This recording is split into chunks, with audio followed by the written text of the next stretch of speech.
of New Zealand's most beloved cooks, Annabel Langbein, has declared, let them eat cake. Yes, her new book celebrates the relationship between life and cake, and she joins us now. Annabel, welcome to Good Morning. What motivated you to write the book, or put the book together? Put the book together? We should talk about what it is, because it's not really a cookbook. It's quite a different book. It's a diary.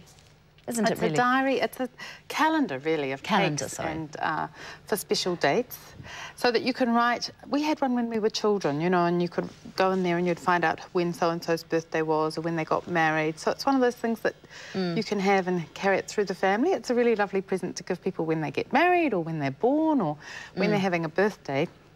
And then I wanted to make cakes that would go with it. And so how did you choose the cake for, like, why, how did you choose the cake? It was a lot of eating. Sure it was. And look, you've still maintained your girly figure. You're so lucky. You must have just eaten a crumb. It was quite hard, wasn't it, to decide what cakes you were going to use? Well, it was, because you needed to think, well, you have to have a chocolate cake. You have to have a fruit cake. Yes. Then people start arguing, going, oh, I like banana cake, or I like this cake, or I like that cake. And so then I was trying to think of cakes that were going to be easy for people to make, because there's no point in having a cake that people are going to be sort of having to feel like they were a professional cook. So we came up with different cakes that had different flavour profiles. And I tell you what, I've never tested so many cakes in my life. It was hilarious.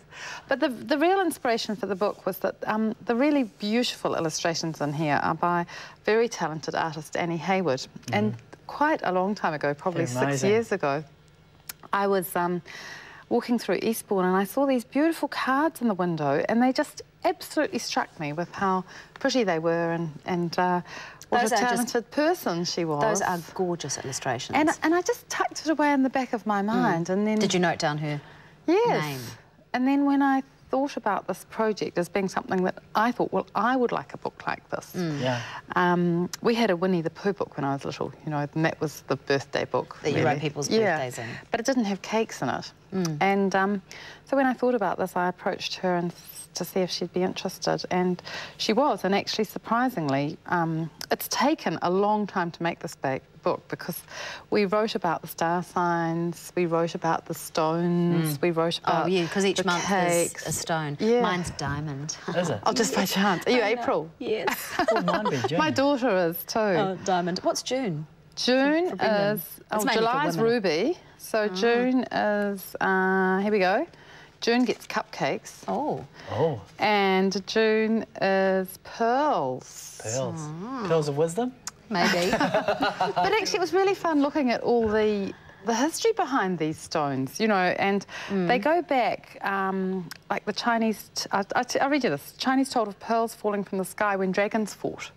You know, there's sort of really old legends that, and the ancient Indians believed that they were created from early morning dewdrops, and the Romans conjectured that the water that spilled from Venus's body as she rose out of the ocean was so affected by her beauty that the drops changed into pearls. Oh, there you go. That is so I had a lot of fun researching that and writing it. So what's your favourite cake in the book? Well, my favourite cake is the one that I've bought today. Oh. Just by chance. This is a cake which is based on, some of you may know there's a recipe for a cake that's called a cathedral cake. So it's like a fruit cake. When you slice it, it looks like stained glass windows. So it's got lots of those really pretty fruits in it. And coloured fruit, like those green and reds and everything. And dried papaya. But you can basically make it with any kind of fruit at all.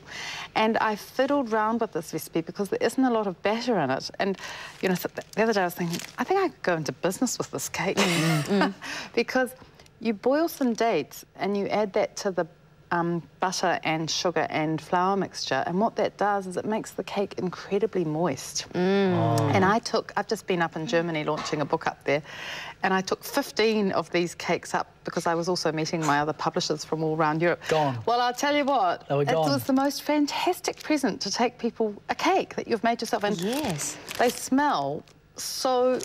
Well, you have to get your nose in the wrapping there. They smell so delicious, and they keep, you see. So I can make that cake now, and it'll keep till Christmas easily. Gosh, isn't that delicious? That is really delicious. Better go back to her, otherwise I'll eat it. No, because I don't think there's anything better than a hot cup of tea and a piece of fruit cake. The other thing I love about that cake is it slices really thinly. It doesn't crumble, so you just use a bread, you know, like a bread knife with a serrated edge, and you'll maybe be able to get 20 slices out of that. And so you're not having too many calories, which is how you've managed to keep. So you've been quite busy. You said you've been to Germany. You've also been to France as well. Yeah, I've been... Oh, poor you. Well, actually, I did. I have to confess, I got a crise de foie from eating too much foie gras and duck fat and drinking red wine for breakfast. What's a crise de foie? It's your liver goes... Are you serious? Quite serious? So what happens? You actually don't... Well, you actually feel sick. I've had it before, I hate to say, in the same place, because I was in Périgueux, which is the home of, you know, foie gras. And it's something about being a foodie. You can intellectualise the fact that really you should have a salad, but because it's in front of you, you eat it. You go for the foie gras. And I've got a wonderful friend there, and she's like a mentor to me. She's in her late 60s now. She's the only woman in history to have been private cook to one of the presidents. She was Mitterrand's private cook, and she can cook with her eyes shut, and she is an amazing cook. So I go and stay with her. I've known her since 1985, when I was a student. She was in New York at the time. We flatted together.